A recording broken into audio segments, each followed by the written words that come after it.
Hi, എല്ലാവർക്കും സുഖമല്ലേ? രണ്ടിലെയും പാട്ടുമായി ഇതാ ഞാൻ വരുന്നു. ഞാൻ രണ്ട് കാര്യങ്ങൾ പറയുന്നു. നമ്മൾ നമ്മളെ സ്നേഹിക്കുക, മറ്റുള്ളവരെ സ്നേഹിക്കുക, കുറ്റങ്ങൾ പറയാതിരിക്കുക, വിമർശിക്കാതിരിക്കുക. നമ്മുടെ ജീവിതവും നമ്മുടെ സൗന്ദര്യവും ഒന്നും നമ്മൾക്ക് സ്വയം ഉണ്ടാകുന്നതുമല്ല, നമ്മൾ ഒട്ടുണ്ടാക്കുന്നതുമല്ല. ഒരു നിമിഷം മതി നമ്മുടെ ജീവൻ ദൈവത്തിൻ്റെ പ്ലാൻ അനുസരിച്ച് ഒരു നിമിഷം കൊണ്ട് ദൈവത്തിന് അത് ഇല്ലാതാക്കാൻ പറ്റും. നമ്മുടെ ഉയർച്ചകളെ ഇല്ലാതാക്കാൻ പറ്റും. നമ്മൾ ദൈവത്തെ സ്നേഹിക്കുക, മറ്റുള്ളവരെ കളിയാക്കാതിരിക്കുക. ഇത് ഞാൻ പറഞ്ഞത് ഇപ്പോൾ ഒരു വീഡിയോ ഞാൻ ഇടുന്നുണ്ട്. നമ്മുടെ സുധിച്ചേട്ടൻ്റെ വൈഫിനെ പറ്റി പറയുന്ന വിമർശകർക്ക് വേണ്ടിയിട്ടാണ്. അപ്പം നമ്മൾ ആരും ഒന്നുമല്ല, നമ്മൾ ഒന്നും കൊണ്ടുപോകുന്നില്ല, വരുമ്പോഴൊന്നും വരുന്നില്ല, പോകുമ്പോഴും ഒന്നും കൊണ്ടുപോകുന്നില്ല, വെറും കൈവീശിയാണ് പോകുന്നത്. നമ്മളൊന്നും കണ്ട് ഇളകണ്ട. നമ്മുടെ സൗന്ദര്യം, നമ്മുടെ ആയുസ്സൊക്കെ ദൈവത്തിൻ്റെ കയ്യിലാണ്. അപ്പം ചിലപ്പോൾ വയറൊട്ടിയതായിരിക്കും, ചിലർ തടിച്ച് വീർത്തതായിരിക്കും. അതൊന്നും അവർ സ്വയം ഉണ്ടാക്കുന്ന ശരീരഘടനയല്ല. ദൈവം ഓരോരുത്തർക്കും ഓരോ എന്നാ പറയേണ്ടിയെന്ന് എനിക്കറിയില്ല, അല്ലേ? ദൈവത്തിൻ്റെ പ്ലാൻ അനുസരിച്ചാണ് ഓരോരുത്തരെയും സൃഷ്ടിച്ചിരിക്കുന്നത്. അപ്പം ചിലർ അംഗവൈകല്യം ഉള്ളവരായിരിക്കും, നല്ല സൗന്ദര്യം ഉണ്ടാവും. ചിലർക്ക് കൈ ഉണ്ടാവില്ല, കാലുണ്ടാവില്ല. ചിലർ നല്ല വെളുത്ത തുടിച്ച ആൾക്കാരായിരിക്കും.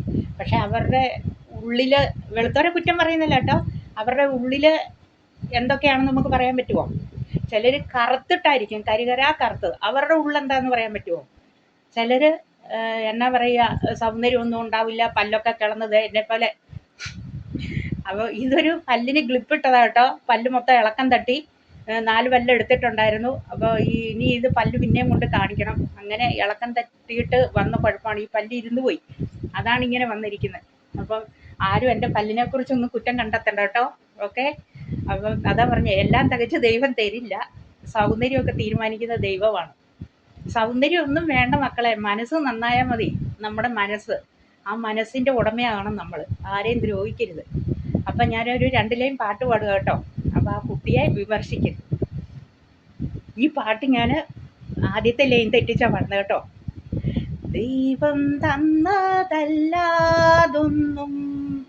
ഇല്ല എൻ്റെ ജീവിതത്തിൽ, ദൈവത്തിൻ്റെ സ്നേഹം പോലെ മറ്റൊന്നില്ല പാരിടത്തിൽ.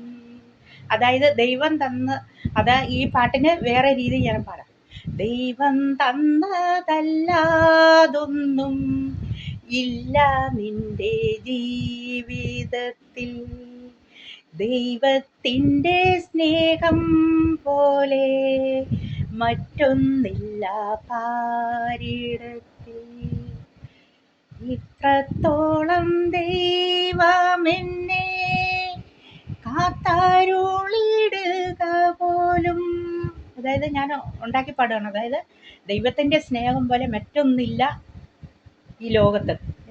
ഈ സൗന്ദര്യം ഒരു നിമിഷം മതി മക്കളെ, സൗന്ദര്യമൊക്കെ പോകാൻ. ഒന്ന് വീണാൽ മതി, ഒന്നും വേണ്ട. നമ്മുടെ കൈ ഒന്ന് ഒടിഞ്ഞ്, കാല് ഒടിഞ്ഞ് കിടന്നാൽ നമ്മളെ ആര് പൊക്കും?